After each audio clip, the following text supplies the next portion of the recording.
tá bom? Então, hoje eu quero ministrar com vocês algo falando sobre construir sob um alicerce firme. Como nós estamos construindo a nossa vida, a nossa história, a nossa vida com Deus. Como nós estamos construindo nesse projeto, né? De vida espiritual, de vida familiar. Então, sob um alicerce firme, como construir? Lá em Mateus 7, 24 a 26, é o finalzinho do Sermão do Monte. É muito interessante que no final do sermão, o Senhor dá um exemplo, Jesus dá um exemplo muito interessante, e é esse exemplo que eu quero falar com vocês. Ele fala assim, Mateus 7, 24 a 26. A minha versão é NVT, tá bom? Ele diz assim: quem ouve minhas palavras e as pratica é tão sábio como a pessoa que constrói sua casa sobre uma rocha firme. Quando vierem as chuvas e as inundações e os ventos castigarem a casa, ela não cairá, pois foi construída sobre a rocha firme. Mas quem ouve meu ensino e não o pratica é tão tolo como a pessoa que constrói sua casa sobre a areia. Quando vierem as chuvas e as inundações e os ventos castigarem a casa, ela cairá com um grande estrondo. Nós olhamos esse exemplo e nós pensamos, quem seria tolo ao ponto de construir uma casa sobre a areia? Não é? Se torna um exemplo muito simples, muito claro de enxergar a diferença de uma casa construída sobre a rocha e uma casa construída na areia. Mas muitas vezes as nossas decisões e a forma que nós lidamos com a vida nos faz exatamente isso, a construir coisas na areia, né? Construir projetos de vida, coisas na areia. E o que faz a diferença? Então Jesus finaliza o Sermão do Monte, depois de tantos ensinamentos, que vai de Mateus 5 até o final de Mateus 7, ele finaliza dando esse exemplo da construção. Né? Nós sabemos que ele é a nossa pedra angular, nós sabemos que ele é a nossa rocha, que nós devemos estar firmados nele, ele usa esse exemplo. E nesse exemplo, há 2 construtores, há 2 casas, e há 2 fundamentos, 2 tipos de alicerce. Mas além dessa situação, de um comparativo de 2 situações, também ele fala de uma situação comum que acontece para ambas as casas. O que acontece é que essas 2 casas passam por circunstâncias, né? A palavra fala assim, que virão circunstâncias, virão chuvas, inundações e ventos que castigarão a casa. Ela fala de circunstâncias que virão sobre essas 2 casas, por todos os lados. Se você reparar, é muito interessante que ele fala da chuva, né? A chuva que vem sobre o telhado, a chuva que vem sobre a nossa cabeça. Ele fala dos ventos, os ventos que batem nas paredes, que vão por todos os lados, alcançam toda a casa. Já viu aquela casa com um vendaval? Nós temos que fechar as janelas por todos os lados, bagunça tudo, agita tudo, né? Movimenta tudo. E as inundações, os rios, que na verdade ele pega a base, o alicerce, o fundamento. Então, essas circunstâncias que ele fala, que não é que talvez ela venha, ela fala assim, não é que se ele tiver criado, se essa casa foi construída na rocha, ela não vai ter essas circunstâncias, ela não vai, o texto não fala isso, né? Ela fala muito pelo contrário, que independente de onde está sendo a construção, as circunstâncias, o mau tempo virá para as 2 casas. E isso é igual, é comum para os 2 lados, não é? E então eu pergunto para você, para mim, né? Quantas coisas a gente vai se questionando, o que fez uma casa firme cair e a outra ficar? O que faz a diferença de uma casa firme e de uma casa que cai? Às vezes, na aparência, não tem diferença nenhuma. Às vezes, aos nossos olhos, nós não percebemos a diferença de uma casa que está sendo construída na rocha e uma casa que está sendo construída lá embaixo, os fundamentos, o alicerce, nós não sabemos como está. Não é? Só Deus conhece. Então, onde estavam os alicerces dessas casas? onde estão firmadas, onde nós estamos firmados. Talvez a gente comece projetos, comece sonhos, comece família, comece amizades, relacionamentos, sem estar alicerçados no Senhor. E nós fazemos aquilo dentro dos nossos sonhos, do nosso jeito, da nossa forma. E, na verdade, isso significa construir na areia. Construir sem força. E o primeiro vento que vier, as inundações, vai levar esse relacionamento embora, essa amizade, esses sonhos, esses projetos de família, talvez projetos de trabalho, projetos de compra de casa, de investimento, de coisas que nós temos, que nós construímos baseados naquilo que nós queremos. E não estamos alicerçados e com as nossas estacas firmadas no Senhor, não é mesmo? Então, essas duas casas, elas foram construídas e antes das circunstâncias chegarem, elas estavam de pé. É muito interessante isso, porque às vezes nós olhamos situações e é interessante até que falam das plantas, né? Que as plantas, normalmente, elas demoram muito tempo para crescer, para baixo, para firmar a raiz, para depois aparecer. A fundação de uma casa é o que você mais gasta e é o que menos aparece. Na verdade, não aparece, não é? E nós temos que gastar esse tempo com a fundação, porque aos olhos, então você vê uma família, aos seus olhos uma família bonita, alguém que você se espelhe, aos nossos olhos parece estar tudo bem. É uma bela de uma construção, é uma casa linda que enche os nossos olhos, às vezes causa até cobiça em nós. Mas onde ela está firmada vai dizer se ela vai permanecer de pé ou ela vai cair. É só quando vierem as circunstâncias. E as circunstâncias vêm, as lutas vêm, a chuva vem. Não vem só sobre a minha vida, vem sobre a vida de todas nós. Não é verdade? Então as aparências, elas enganam. Aos nossos olhos, o que é belo, o que parece ser tão forte, tão fortificado, ela não mostra, a aparência ela não mostra o fundamento. Muito pelo contrário, ela esconde o fundamento, né? Os alicerces, eles não estão à mostra, eles estão escondidos. E a nossa vida com Deus também pode ser uma vida de aparência, uma vida religiosa. Nós podemos estar na igreja, nós podemos estar ouvindo, nós podemos estar agindo aparentemente como uma casa firmada, mas só você e Deus sabe como está o seu alicerce. Aonde você tem colocado a tua confiança? Aonde você tem colocado a sua segurança? Ele é aquele com quem você confia, que você está segura nele? Nas suas decisões, quem direciona? Quem toma a frente? Nas minhas decisões, aonde eu vou? Então, vamos ler novamente, porque existe uma diferença muito pequena, mas fundamental nesse texto. E eu imagino que vocês já tenham notado, e eu quero falar sobre isso. Que ele fala assim, Mateus 7, 24 a 26, fala assim: quem ouve minhas palavras e as pratica é tão sábio como a pessoa que constrói sua casa sobre uma rocha firme. Quando vierem as chuvas e as inundações e os ventos castigarem a casa, ela não cairá, pois foi construída sobre a rocha firme. Mas quem ouve meu ensino e não o pratica é tão tolo como a pessoa que constrói sua casa sobre a areia. Quando vierem as chuvas e as inundações e os ventos castigarem a casa, ele cairá com grande estrondo.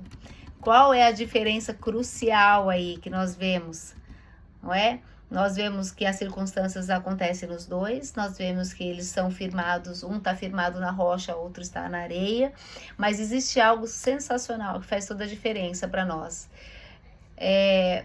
O que difere um construtor do outro? Os dois ouviram as palavras. Muitas vezes nós ouvimos as palavras do Senhor, muitas vezes nós conhecemos, mas a diferença de um e do outro, do sábio e do tolo, é que o sábio, ele praticou. Ele diz, aquele que ouve e pratica é sábio. Não é? Então a diferença está na prática. Nós podemos conhecer a palavra, nós podemos entender, mas não praticar. Então, se eu entendo, se eu ouço a palavra, exemplo, sobre o perdão, Eu sei que o perdão é uma obediência ao Senhor. Não tem a ver com a minha vontade, com o meu querer, com o que eu sinto. Mas se eu escuto se eu conheço essa palavra e eu não a pratico, eu vou ser tola. Eu vou estar construindo algo sob areia, né? Eu vou estar construindo aquilo sem nenhuma base. Bem-vindas, chegaram algumas menininhas atrasadas. Bem-vindas, meninas, sejam muito bem-vindas. Mas a gente ainda tem muita coisa para falar e compartilhar. Nós estamos falando sobre Mateus 7, 24 a 26, sobre a casa construída na rocha e a casa construída na areia. Então, a grande diferença é ouvir e praticar. Então, quem ouve e pratica, obedece. E quanto mais nós praticamos a palavra, mais sábio nós ficamos. E quanto mais nós obedecemos, mais nós descobrimos e desfrutamos da consequência da obediência. Nosso coração precisa ser obediente. A gente percebe que o nosso coração é teimoso, que o nosso coração é rebelde, que o nosso coração tem dificuldade. Se nós não nos submetemos à vontade do Senhor, quem mais nós vamos submeter, não é mesmo? Se Ele que é perfeito, se Ele que é justo, santo, e sabe o que é melhor para nós, se nós não conseguimos nos submeter ao Senhor, a quem nós vamos nos submeter? E ao mesmo tempo, o que ouve, eu sei que a palavra de Deus diz isso, eu sei que Ele fala para eu lançar a minha ansiedade diante do Senhor, para eu não ficar ansiosa, mas eu não consigo. Eu sei que o Senhor fala que Ele é o consolo, mas eu não consigo vivenciar isso, não consigo experimentar isso. Ele fala que eu devo amar, que eu devo fazer isso, mas eu não pratico aquilo que Ele... Nunca é fácil, não é? Mas é um posicionamento. A prática requer em nós uma disciplina, uma postura. Quando ele fala para Josué, ele fala várias e várias vezes, né, no texto, só em 1 Josué ele fala diversas vezes, ele fala: esforça-te e tenha bom ânimo, seja forte e corajoso. Só te peço que seja forte e corajoso. Por que ele enfatiza tantas vezes, não é? Então, é justamente para implantar isso no coração. E nós precisamos nos esforçar em praticar a palavra do Senhor. Então, o que fez, na verdade, uma casa ficar de pé e a outra cair? Muitas vezes, nós culpamos as circunstâncias. Não é? Nós falamos assim: foi a tempestade que veio. Nossa, você não sabe o que aconteceu na minha vida. O que derrubou a minha família, o que derrubou a minha vida foi essa situação que aconteceu. Não é? Então, o que me levou ao divórcio foi essa situação, foi esse vento que bateu sobre a minha casa, foi essa chuva que veio sobre a minha vida e que nós não esperávamos. Circunstâncias indesejáveis vão acontecer sempre. A única coisa que elas vão fazer é revelar para nós se nós estamos firmados no Senhor ou se nós estávamos construindo sobre a rocha. Seja um relacionamento, seja uma família, seja um trabalho, seja um sonho, aonde nós estamos firmando a nossa vida, aonde está sendo criada. Então, muitas vezes nós culpamos as circunstâncias. É o governo que mudou, é isso que aconteceu. Mas isso vai vir sobre a nossa vida, mas não pode nos derrubar. Não podemos ser casas de aparência, com a fundição escondida sobre a areia. Mas nós temos que ser casas firmadas no Senhor, que pode vir o vendaval. Você vê a história de Jó, não é? Ele perde tudo, só fica ele e a esposa, e ele ainda todo enfermo, mas ele estava firmado na rocha. Ele estava firmado na rocha. Não é? José perde tudo, mas ele estava firmado na rocha. Ele não perdeu a fé porque ele estava firmado. E depois Deus fez algo muito superior, tanto para um quanto para outro. São exemplos de resistência, não é? Então, as circunstâncias, né? Um exemplo de circunstâncias, né? De construir na areia. Quando, ao invés de colocarmos a nossa confiança no Senhor, em Deus, nós colocamos a nossa confiança em homens, né, em pessoas. Essa pessoa vai ser fiel, isso vai acontecer. As pessoas falham e a gente falha com as pessoas, né? Isso acontece. Então nós temos que estar aliançado em Deus Para quê? Para que a gente possa perdoar, para que a gente possa caminhar e suportar de uns aos outros, não é? Quando nós confiamos nas promessas que nos foram feitas e não foram cumpridas, quando nós confiamos na medicina mais do que em Deus, quando nós confiamos no nosso dinheiro, no que nós podemos e nós não podemos fazer, na nossa profissão, nas nossas habilidades, na nossa influência, no nosso poder de influência, não é? Na política, colocamos a nossa fé em tantas coisas que são areia. E na verdade só Ele é verdade, só Ele pode realmente nos sustentar. Então o que nos faz cair é onde nós estamos firmados. É o nosso alicerce, não depende das circunstâncias. Então quando você for dar uma desculpa de alguma coisa, falar onde estou firmado, esse vento pode bater, essa dor pode chegar, isso pode acontecer, mas não pode me derrubar. Não pode abater a minha fé, não pode me tirar do eixo, não pode me fazer abrir mão, destruir a minha casa, destruir aquilo que tem colocado. E nós vamos aprendendo a que construir na rocha. Tudo que nós fizermos, nós temos que colocar nas mãos do Senhor, né? Tudo que nós vamos começar um novo projeto, vamos começar um novo relacionamento, pessoas que estão na nossa, nós não conhecemos o coração do outro. Nós não conhecemos, né? Até mesmo das pessoas mais próximas, talvez de um filho, de um marido, nós não conhecemos o coração deles, só o Senhor conhece. E as pessoas também não conhecem o nosso coração.